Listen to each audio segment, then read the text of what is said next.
magandang umaga mga kananay. Ito na naman ako, gumawa na naman ako ng dahon. Dito kami sa dumayo kami sa ibang kasi daming puno ng mangustan dito. Medyo masukal nga lang. Dito kami mumulot. Patayo ko.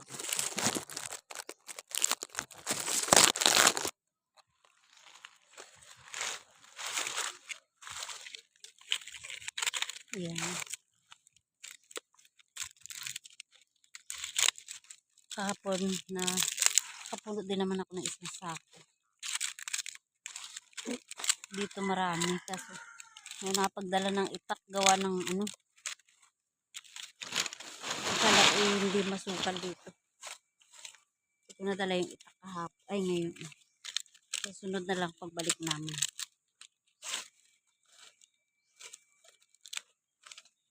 Yan. Akala mo parang konti lang pero pagka tinignan mo yung mga ang dami. Ang dami mga dahon. Yan. Medyo masukal lang talaga.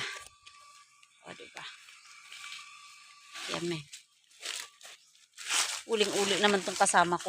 Jacel! Wag na umuli at ang dami naman diyan. Ang dami dyan. Diyan tayo mamulot. Wag na tumayo. Yan. Yung anak ko yan. Sama ko yung anak ko. Saka yung isa. Pamangkin na magandang dilag na dalagang Pilipina, yeah. Oh, yan.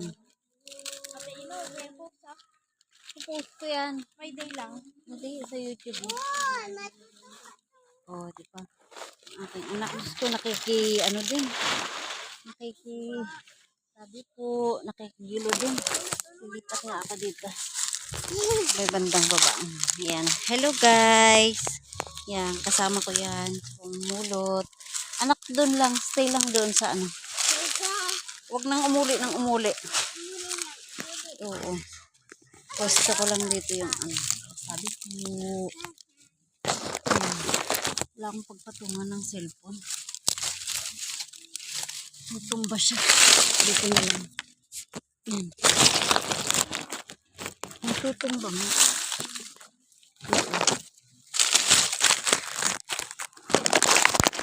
Yan. Sa gilid lang kayo. Huwag na kayong gumitna. Huwag na kayong pumunta dito sa may gitna. Gilid lang, ang dami dyan eh.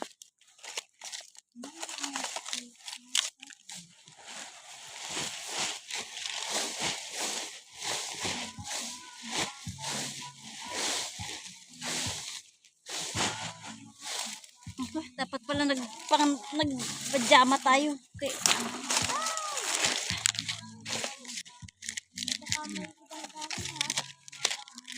Yung dahon lang na mangustan ang kukunin ha, hindi yung ibang dahon. Sabi po.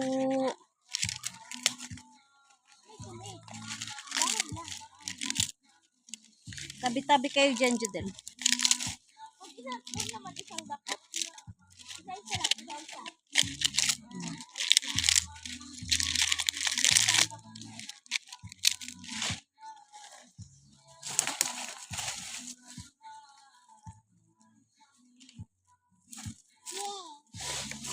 Kami dalang ipak kaya. Tigas yung Yan. Pag napuno tong sako, naman na bukas na ulit.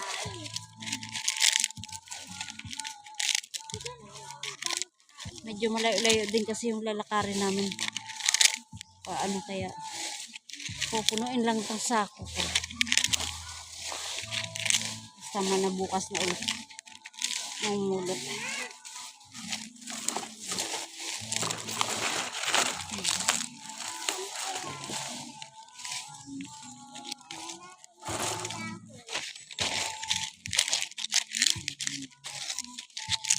Homemade na walis. Ito na homemade. Instant walis. Doon sa pinagpulutan natin kahapon ng kay Kagawad Upa. Hindi, I mean, Sa niyog? yung tawag dito? Hindi pa yan puno. Hindi ko na alam po nung tawag dyan sa Puno pa. Dapat puno.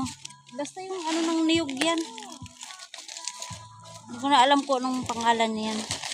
Pero yun ang ginagamit naming walis sa probinsya.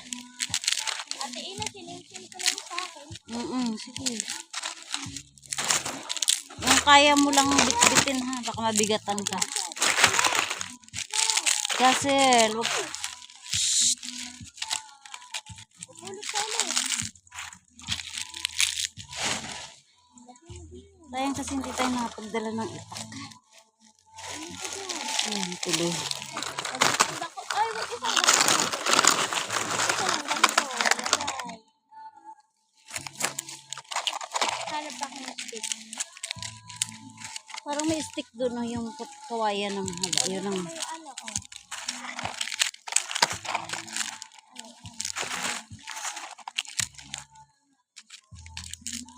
Itusok mo dito yung dahon. Ito yung dahon ng gusto ng bakit Marunong yan. Alam niya yung dahon ng mangustan. Hindi ba ito yung isang dakot niya? Wag dadakutin anak. Ay, malambot. Dapat yung matigas na kahoy para matusok. Ito, oh. Meron na ba? Yan. Diba? Ayan. Nagpuputik. Magandang walis ni Ate Ina. Oh, maganda yan. Hindi ko alam kung anong tawag dyan eh. Basta yan ang winawalis namin nung araw. Yan. Huwag yan, matulis yan. Nung nasa probinsya pa. Yan ang dami. Oh. Diba? Ang daming dami. Oo, bungkambilya ata yan eh. Yung halaman. Ayun na lang yan. Yan. Hanggang dito na lang muna kananay. Yung aking mga kananay. Bukas na lang po ulit.